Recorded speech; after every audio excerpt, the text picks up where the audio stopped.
This channel does not promote any violent, harmful, or illegal activities. All content provided by this channel is meant for an education purpose only. নিয়োগ দুর্নীতি তদন্তে ED সারাশি চাপ। Canning street, Maniktala, Bhabanipur সহ 9 জায়গায় তল্লাশি। ক্যানিং স্ট্রিটের একটি অফিসে হানা ইডি আধিকারিকদের। রাজেশ দোষী নামে এক চার্টার্ড অ্যাকাউন্টেন্টের অফিসে অভিযান। সুবোধ সাচার এবং অশোক সাধুকা নামে 2 ব্যবসায়ীর বাড়িতে হানা দিয়েছেন ইডি তদন্তকারী আধিকারিকরা। ফের টাকার পাহাড়ের হদিশ। কেষ্টপুর থেকে প্রায় 2 কোটি টাকা উদ্ধার করল ইডি। বিহারে আর্থিক দুর্নীতি মামলায় কেষ্টপুরে রবীন্দ্রপল্লীর বাড়িতে ইডি হানা দেয়। রবীন যাদব নামে এক ব্যক্তির খোঁজে তল্লাশি চালায় ইডি। রবীন্দ্রপল্লীতে ভাড়া নিয়েছিলেন এই রবীন যাদব। ডুমুরজলায় বন্ধ কার্নিভাল আজই চালুর নির্দেশ মুখ্যমন্ত্রীর। গত রাতে আচমকাই বন্ধ করে দেওয়া হয় কার্নিভাল। পার্কিং ফি আদায়ে বচসা ঘিরে তুলকালামে বন্ধ হয়ে যায় কার্নিভাল। বিধায়ক মনোজ তিওয়ারির অনুগামীদের বিরুদ্ধে তাণ্ডবের অভিযোগ ওঠে। এরপরই কার্নিভাল বন্ধের নির্দেশ দেওয়া হয়। তবে কয়েকজনের জন্য কার্নিভাল বন্ধ হতে পারে না বললেন মমতা। প্রদেশ কংগ্রেসের উল্টো সুর সাংসদ আবু হাসেমের গলাতে। বাংলায় তৃণমূলের সঙ্গে জোট চাইলেন আবু হাসেম খান চৌধুরী। বামেদের সঙ্গে জোট জরুরি নয়, বামেদের শক্তিই নেই। TV9 বাংলা দাবি মালদা দক্ষিণের কংগ্রেস সাংসদের। তৃণমূলের সঙ্গে জোটের পক্ষে জোর সওয়াল ডালুবাবু। নজরে লোকসভা নির্বাচন, গোষ্ঠীদ্বন্দ্বে জীর্ণ উত্তর 24 পরগনায় সভা মমতা বন্দ্যোপাধ্যায়ের। দেগঙ্গার চাকলা স্কুল মাঠে নেতাকর্মীদের নিয়ে গুরুত্বপূর্ণ সভা মমতার।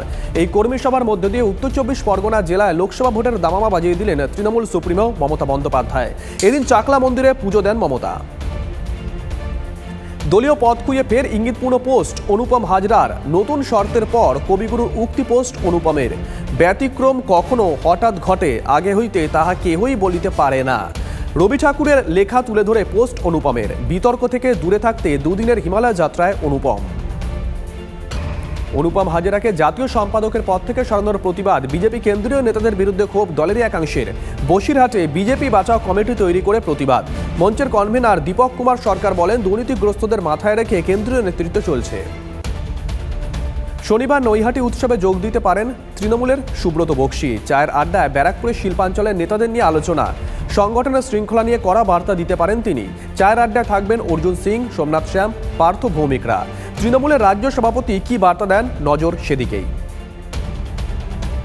বিজেপি করার মাসুল অভিযোগ 2 বছর ধরে রেশন বন্ধ বিজেপি কর্মীর পরিবারে। পশ্চিম মেদিনীপুরের 5 কুড়ির বিজেপি কর্মী শম্ভু বাঁকুড়া। অভিযোগ 2021 সালে বিধানসভা নির্বাচনের পর থেকে রেশন বন্ধ। রেশন কার্ড থাকলেও রেশন দেওয়া হচ্ছে না, এমনটাই অভিযোগ। যদিও সমস্ত অভিযোগ অস্বীকার স্থানীয় রেশন ডিলারের। মহিলাদের গৃহস্থালির কাজেও পারিশ্রমিক রয়েছে। কোনো মহিলা অফিসে চাকরি বা ব্যবসা করে টাকা রোজগার না করলেও তিনি দিনে যত সময় বাড়ির কাজ করেন তা পারিশ্রমিক বা বেতনযোগ্য। দুর্ঘটনাজনিত ক্ষতিপূরণ মামলায় রায়ে এমনই মত কলকাতা হাইকোর্টের। নিম্ন আদালতের দেওয়া ক্ষতিপূরণের নির্দেশ বহাল রেখেছে কলকাতা হাইকোর্ট। নিয়ন্ত্রণ হারিয়ে যাত্রীবাহী বাসে ধাক্কা, গাড়ির মৃত্যু হয়েছে একজনের, জখম 5 জন। 2 জনের অবস্থা আশঙ্কাজনক। শিলিগুড়ির বাগডোগরা জাতীয় সড়কে এই দুর্ঘটনা ঘটে। গাড়িটিতে ছিলেন দক্ষিণেশ্বরের বাসিন্দা ইন্দ্রনীল চক্রবর্তী ও তার পরিবার। কালিম্পংয়ে যাচ্ছিলেন তারা। খবর পেয়ে ঘটনাস্থলে পৌঁছয় বাগডোগরা থানার পুলিশ। বেপরোয়া বাইকের ধাক্কা জখম সিভিক ভলেন্টিয়ারের মৃত্যু। গত 18 তারিখ রাতে বসিরহাটের রাজারহাট হারোয়া রোডের কলুপুকুরের মোড়ে ডিউটিতে ছিলেন সিভিক ভলেন্টিয়ার শরীফুল খান। সেই সময় দ্রুত গতিতে থাকা একটি বাইক ধাক্কা মারে তাকে। গুরুতর জখম শরীফুল কলকাতার আরজিকর হাসপাতালে চিকিৎসাধীন ছিলেন, আর ভোরেই তার মৃত্যু হয়। পাহাড়ে নতুন রাজনৈতিক সমীকরণ। দিল্লিতে বিনয় তামাংয়ের হাত ধরে রাহুলের কাছে পাহাড়ের 2 রাজনৈতিক দলের নেতারা। লক্ষ্য পাহাড়কে কেন্দ্রশাসিত অঞ্চল করা। অন্যদিকে লোকসভা ভোটে বিনয় কংগ্রেস প্রার্থী হতে পারেন আঁচ করে। শিলিগুড়িতে প্রতিবাদী বৈঠক পাহাড়ের কংগ্রেস নেতাদের। তৃণমূলের সঙ্গে জোট না হলে বিকল্প প্রস্তুতি ঝালিয়ে নেবে কংগ্রেস। রাজীব কুমার ডিজি হতেই বিস্ফোরক কুণাল ঘোষ। সৌজন্যের মোড়কে উগরে দিলেন ক্ষোভ। উনি দক্ষ প্রশাসক, ভালো IPS, ভালো থাকুন। কারো নির্দেশে আমার মতো নির্দোষকে বলি দেবেন না, মন্তব্য কুণাল ঘোষের। সারদা মামলায় গ্রেপ্তার হয়েছিলেন কুণাল, সেই সময় রাজীব কুমার ছিলেন দায়িত্বে। দমকল সহ কিছু দপ্তরে 1,500 পদে নিয়োগের ছাড়পত্র। ভূমি ও ভূমি সংস্কার দপ্তরের BLRO সহ 427 পদে নিয়োগ। প্রায় 26টি নতুন পদে নিয়োগ হবে উত্তরবঙ্গ মেডিকেল কলেজে। কলকাতা পুরসভার অধীনে 9 জন সরকারি কর্মীর নিয়োগ। ডোম শব্দের পরিবর্তে সৎকার কর্মী ব্যবহারের সিদ্ধান্ত নবান্নের। কাঁথির জুনপুটের মজিলাপুরে তৃণমূল নেতার গাড়িতে হামলা। সমুদ্র বাঁধের সামনে নেতার গাড়ি লক্ষ্য করে ইট পাথর ছোড়া হয়। অল্পের জন্য প্রাণে বাঁচেন তৃণমূল নেতা আমিন সোহেল। আমিনের অভিযোগ, বিজেপির মদতে হামলা চালিয়েছে দুষ্কৃতীরা। অভিযোগ অস্বীকার করেছে বিজেপি। গঙ্গাসাগর মেলায় আসা প্রত্যেক পুণ্যার্থীর জন্য বিমার ব্যবস্থা। 5 লক্ষ টাকা বিমা রাজ্যের। বিমার আওতায় থাকছেন 9 থেকে 17 জানুয়ারি পর্যন্ত মেলায় আসা পুণ্যার্থীরা। মেলার প্রস্তুতি খতিয়ে দেখতে 3রা জানুয়ারি গঙ্গাসাগর সফরে যাচ্ছেন মুখ্যমন্ত্রী মমতা বন্দ্যোপাধ্যায়। থাকছে জোনে নজরদারির ব্যবস্থা।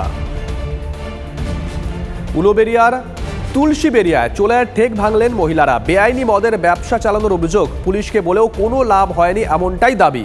বাধ্য হয়ে নিজেরাই অভিযানে নামেন গ্রামের মহিলারা। ক্ষোভের মুখে পড়ে নজরদারি চালানোর আশ্বাস দিয়েছে পুলিশ প্রশাসন। ডাকাতির আতঙ্ক বালুরঘাটের স্বর্ণ ব্যবসায়ীদের মধ্যে। চাঁচলের সোনার দোকানে ডাকাতির পরে ঘুম উড়েছে বালুরঘাটে। নিরাপত্তা জোরদার করতে ব্যবসায়ীদের সঙ্গে আজ পুলিশের বৈঠক। পুলিশের নির্দেশে সবসময় বন্ধ দোকানে কোলাপসিবল গেট দেওয়া থাকবে। হেলমেট পরা কোনো গ্রাহককে সোনার দোকানে ঢুকতে দেওয়া হচ্ছে না। সিসিটিভিতে টানা নজরদারি চলছে। রান্নার গ্যাসের সঙ্গে আধার লিঙ্ক করাতে হয়রানি সুন্দরবনে। রাতভর খোলা আকাশের নিচেই থাকতে হচ্ছে মানুষকে। আধার লিঙ্ক না করিয়ে ফিরতে হচ্ছে অনেককে। গ্যাসের অফিসের কর্মীদের ঘিরে বিক্ষোভ হিঙ্গলগঞ্জে। সার্ভারের সমস্যার কারণে আধার লিঙ্ক করা যাচ্ছে না বলে খবর। জমি কেলেঙ্কারিতে এবার কংগ্রেস নেত্রী প্রিয়াঙ্কা গান্ধীর নাম। ইডি চার্জশিটে নাম উঠল প্রিয়াঙ্কার। লোকসভার আগে মাথায় হাত কংগ্রেসের। প্রিয়াঙ্কার স্বামী রবার্ট বাড্রার নামও রয়েছে ইডি চার্জশিটে।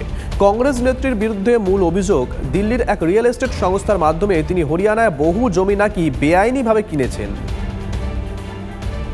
ইন্ডিয়া জোটে থাকবে জেডিইউ, দিল্লিতে জোর জল্পনা। আগামীকাল দিল্লিতে জেডিইউ এর রাষ্ট্রীয় কার্যকারিণী বৈঠকে যোগ দিতে দিল্লিতে পৌঁছেছেন নীতিশ কুমার। আজ দলের শীর্ষ পদাধিকারীদের সঙ্গে বৈঠক করবেন। নীতিশকে ইন্ডিয়া জোটের কনভেনার না করায় ক্ষুব্ধ দলের একাংশ। আগামী বছরে রাশিয়ায় মোদীকে আমন্ত্রণ পুতিনের। ইউক্রেন নিয়ে সমস্যার সমাধান করতে ভারতের সাহায্য চাইছে রাশিয়া। বিদেশমন্ত্রী জয়শঙ্করের সঙ্গে বৈঠক করেন পুতিন। ইউক্রেনের যুদ্ধ সহ বিভিন্ন বিষয় নিয়ে আলোচনা হয়। প্রধানমন্ত্রী সফরের আগে অযোধ্যায় উত্তরপ্রদেশের মুখ্যমন্ত্রী। শনিবার অযোধ্যায় যাচ্ছেন প্রধানমন্ত্রী নরেন্দ্র মোদী। নবনির্মিত বিমানবন্দর ও রেল স্টেশনের উদ্বোধন করবেন তিনি। শনিবার একটি জনসভাও করবেন মোদী। আজ প্রধানমন্ত্রী সফরের প্রস্তুতি খতিয়ে দেখবেন যোগী আদিত্যনাথ। 22শে জানুয়ারি রাম মন্দির উদ্বোধনের আগে সেজে উঠছে অযোধ্যা। স্টেশন থেকে বিমানবন্দর সবকিছুতেই এখন রাম মন্দিরের ছোঁয়া। নতুনভাবে সাজানো হয়েছে স্টেশন। এবার অযোধ্যা জংশনের নাম বদলে রাখা হলো অযোধ্যা ধাম। আগামী 30শে ডিসেম্বর অযোধ্যা বিমানবন্দর এবং স্টেশনের উদ্বোধন করবেন প্রধানমন্ত্রী।